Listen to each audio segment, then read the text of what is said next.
Ishwar sir நீங்கள் தான் அந்த படத்தில் ஹீரோன்ட்டார். எப்படி நீ இவ்வளோ அசால்ட்டாக பண்ண? நீங்கள் பாடி லாங்குவேஜ்லாம் சூப்பராக இருக்குது உனக்கு. இது ஃபஸ்ட்டு படம் மாதிரியே இல்லை. அந்த நம்ம சாதாரணமாக ஆடுறதும் அந்த ஃபிலிமில் பார்க்குறதும் வேறு மாதிரி இருக்கும். வெளியே இன்வால்வ் மாதிரி தான் மச்சான் மச்சான் மச்சான் சூப்பர் மச்சான் சூப்பர் மச்சான் வேறு லெவலில் நீலான்ட்டானுங்க. இப்போ ரஜினி சார் ஒரு படம் ஒன்று அந்த சாங்கு 400 பாய்ஸ். அதில் என் பழைய ஃப்ரெண்ட்ஸுங்கெல்லாம் அந்த சாங்கு நான் போயிருந்தேன். பார்த்துக்கலாம் உனக்கு வர மாமா, உனக்கு டைம் சரியில்லை மாமா, உனக்கு டைம் வரணும், நீ சம்பாதிப்பேன் மாமா, நல்லா இரும்பு சம்மந்தப்பட்ட வாங்கக்கூடாதுன்ட்டாங்க. அதனால கார் வாங்கலை. ஓகே, ஸோ குக்கு படத்தில் வந்து நீங்கள் பயங்கரமான டான்ஸ் ஆடி பேர் வாங்கியிருக்கிறீங்க. அதில் ஆக்டர்ஸ் டைரக்டர் ஒரு டீம் நிறைய பேர் ஒர்க் பண்ணியிருப்பாங்க. அவங்க எல்லாரும் பற்றி எதாவது சொல்லுங்கள் சார், எப்படி இருந்துச்சு அனுபவம் டோட்டலாக? ராஜ்மோகன் சார் வந்து என்னை வந்து ஒரு ஃப்ரெண்டு மாதிரி தான் வேலை வாங்கினார் ஸ்பாட்டில். ஈஸ்வர் சார் நீங்கள் தான் அந்த படத்தில் ஹீரோன்ட்டார்.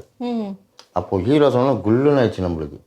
அப்போது ஒரு ஷார்ட்டும் இப்படி போனால் நல்லாயிருக்கும் அப்படி போனால் அவர் வந்து சொல்லுவார், வாங்க வந்து பாருங்கன்னார். பார்த்தோம் இன்னும் எதிர்பார்க்குறேன் பிரதர், இன்னும் எதிர்பார்க்குறேன். ராஜ்மோகன் சார் நல்லா ஒரு என்கரேஜ் பண்ணுவார். ஏன்னா அவருக்கு ஃபஸ்ட்டு படம் மாதிரியே அவர் கேமரா சிரிச்சினே இருப்பார் ராஜ்மோகன் சார். நல்லா ஒரு என்கரேஜ் பண்ணார். அதனால தான் என்னை நிறைய பேர் கேட்டாங்க, எப்படி நீ இவ்வளோ அசால்ட்டாக பண்ண? நீங்கள் பாடி லாங்குவேஜ்லாம் சூப்பராக இருக்குது உனக்கு. இது ஃபஸ்ட்டு படம் மாதிரியே இல்லை. ஒரு 5 படம் 10 படம் பண்ண மாதிரி தான் நீ அவ்வளோ இதெல்லாம் சூப்பராக பண்ணியிருக்கேன்னு இப்போ நிறைய டைரக்டர் குணங்களும் பார்த்து தான் சொல்லுவாங்க. குக்குலாம் என் மெயினில் இருந்தது குக்கு தாங்க என்னவாங்க. அது ஒரு ராஜமோகன் சாருக்கு நன்றி. அப்போ அந்த டான்ஸு ஒன்று பண்ண பார்த்தீங்கன்னா கல்யாணம் அது வந்து டான்ஸ் மாஸ்டர் பேர் வந்து ஆஜா ஷரீப். அவர் தான் பண்ணேன். அண்ணா நீங்கள் தானே ஹீரோ பாட்டிலேயே பண்ணுங்கண்ணா, சூப்பர்ண்ணா ஷார்ட் பை ஷார்ட்டு அண்ணா சூப்பர்ண்ணா வந்து பாருண்ணே இப்படி பார்ப்பேன். வேறு மாதிரி இருக்கும். அந்த நம்ம சாதாரணமாக ஆடுறதும் அந்த ஃபிலிமில் பார்க்குறதும் வேறு மாதிரி இருக்கும். நல்ல ஒரு அனுபவம், நல்ல ஒரு எக்ஸ்பீரியன்ஸ். சூப்பர். நீங்கள் தியேட்டரில் போய் படத்தை பார்த்தீங்களா சார்? மக்களோட என்ன மாதிரி ரியாக்ஷன்லாம் வந்துச்சு? எங்கள் ஏரியாவில் போய் பார்த்தேன். ராயபுரம் வண்ணாரப்பேட்டையில் மகாராணி தேட்டரில் பார்த்தேன். எங்கள் ஃபேமிலியோட பார்த்தேன். ஓகே, அது ரொம்ப என் பக்கத்தில் எல்லாம் உட்காந்துருக்குறாங்க. தெரியல, ஃபஸ்ட்டு தானே பார்க்குறாங்க. அது அப்போ வந்து தெரியல, அடையாளம் கண்டுபிடிக்க முடியல. லைட்லாம் ஆஃப் பண்ணிட்டாங்களே எப்படி தெரியும்? அது இன்ரோல் மேலே தான் வெளியே வரும்போது தான் இன்ரோல் மேலே தான் மச்சான் மச்சான் மச்சான் சூப்பர் மச்சான் வேறு லெவலில் நீலான்ட்டானுங்க. சூப்பர். அன்றைக்கி அந்த சந்தோஷம்லாம் தாழ முடியல. அன்றைக்கி ஏகப்பட்ட ஃபோனு, துபாயிலேருந்து ஃபோனு, மலேசியாவிலேருந்துலாம் ஃபோனு, நிறைய ஊர்லேருந்துலாம் எனக்கு பயங்கர ஃபோன் வந்துச்சு. உங்களை வாழ்த்துனாங்க, சரியான வாழ்த்து. ஓகே, ஸோ இதுவரை 2 படம் பண்ணியிருக்கீங்க சார் நீங்கள்? இல்லை, நிறைய படம் பண்ணியிருக்கேன். ஒரு நல்ல கேரக்டர் 2 படம். ஆமாம், எல்லாருக்கும் ஞாபகம் இருக்கிற மாதிரி 2 படம் தான். ஓகே, பட் இப்போ நம்ம ஒரு ஃபேமிலி லைஃப்குள்ளே இருக்கிறப்ப ஃபினான்ஷியலாக நம்ம வந்து கொஞ்சம் ஸ்ட்ராங்காக இருக்கணும். ஏன்னா ஃபேமிலி இருக்குது, சப்போர்ட் பண்ணணும் அவங்களுக்கும். ஸோ அந்த மாதிரி விஷயத்தில் நீங்கள் ஸ்ட்ரகிள் ஆனீங்களா, இல்லை எப்படி போச்சு அது நீங்கள் சொல்லலாம்? ரொம்ப ஃபேமிலியில் கொஞ்சம் கஷ்டம் தான் எனக்கு. ஃபேமிலியில் கஷ்டம், சினிமாலேயும் கஷ்டம் தான். அப்படியே மேட்ச் பண்ணி அப்படியே போயிட்டு இருக்கு. நீங்கள் வேறு ஏதாச்சும் வேலைக்கும் போயிருக்கீங்க? இல்லை, சினிமாவுக்கு மட்டும்தான் நீங்கள். ஓகே. நடுவில் பழைய ஃப்ரெண்ட்ஸுங்கெல்லாம் பார்க்கணுன்னா இப்போ ரஜினி சார் ஒரு படம் ஒன்று அந்த சாங்கு 400 பாய்ஸ். அதில் என் பழைய ஃப்ரெண்ட்ஸுங்கெல்லாம் அந்த சாங்கு நான் போயிருந்தேன். தினேஷ் மாஸ்டர் தான் டான்ஸ் மாஸ்டர்.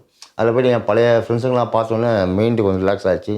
நான் டான்ஸர் இல்லை, பழைய இதெல்லாம் பார்த்தோன்னே என்னடா ஈஸ்வரு என்னடா சாங்க்கு வந்துருக்கேன் இல்லை எல்லாத்தையும் பார்க்கணும் போல இருந்தது.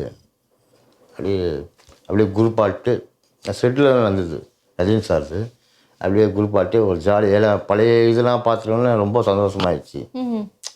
அது ஒரு ஸோ நீங்கள் வேறு எந்த வேலைக்கும் போகல, நீங்கள் ஃபினான்ஷியலி ஓகே தான். நீங்கள் உங்கள் மனைவி என்ன சொல்லுவாங்க சார் உங்களுடைய ப்ரொஃபஷன் பற்றி? பார்த்துக்கலாமாம்மான்னு வாங்க. பார்த்துக்கலாம், உனக்கு வர மாமா, உனக்கு டைம் சரியில்லை மாமா, உனக்கு டைம் வரணும், நீ சம்பாதிப்பேன் மாமா, நல்லா அதெல்லாம் என்கரேஜ் பண்ணுவோம். ஸோ உங்கள் லைஃப்பில் சார் நீங்கள் ரொம்ப இம்பார்ட்டண்ட்டான ஒரு பர்சன்னா இவங்க தான் அப்படின்னா யாரை சொல்வீங்க?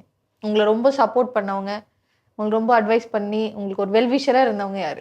ஃபஸ்ட்டு எங்கள் அம்மா அப்பா, மனைவி. ஸோ அப்பா அம்மா மனைவி இது ஃபேமிலின்னு வச்சுக்கலாமே. அவங்க எப்பயுமே நம்மளுக்கு சப்போர்ட் பண்ணிகிட்டே தான் இருப்பாங்க. அதையும் தாண்டி சினிமாவில் ஒரு நண்பர் ரொம்ப ஹெல்ப் பண்ணுவாங்க, ரொம்ப சப்போர்ட்டிவ்னா அது யாராவது இருக்காங்களா அந்த மாதிரி?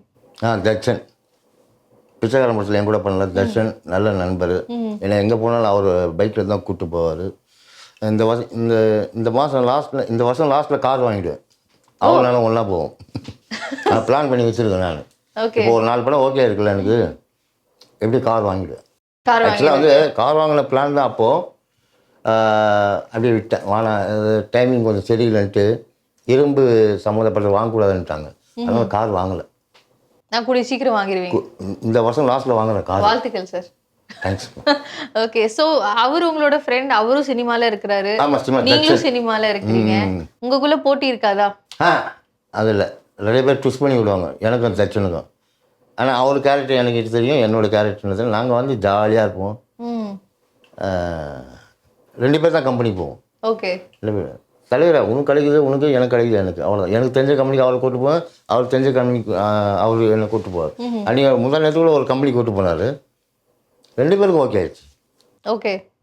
ஸோ 2 பேருமே ஹாப்பி தான். அவர் வந்து என்னோட சீனியர், நடிப்பில் என்னோட சீனியர், டான்ஸரில் நான் சீனியர். ஓகே. நீங்க ஏன் சார் ஒரு டான்ஸ் ஸ்கூல் ஆரம்பிக்க கூடாது? நீங்க டான்ஸ்ல ரொம்ப ஒரு பேஷனா இருக்கிறீங்களே. அப்படியா? இல்லை, எப்போலாம் என் ஃப்ரெண்டுக்கு கிளாஸ் இருக்குது, அங்கே போயிட்டு டான்ஸ் எல்லாம் சொல்லிக் கொடுப்பேன். சில டைம் நீங்க சொல்லி கொடுப்பீங்களா? சொல்லிக் கொடுப்பேன்.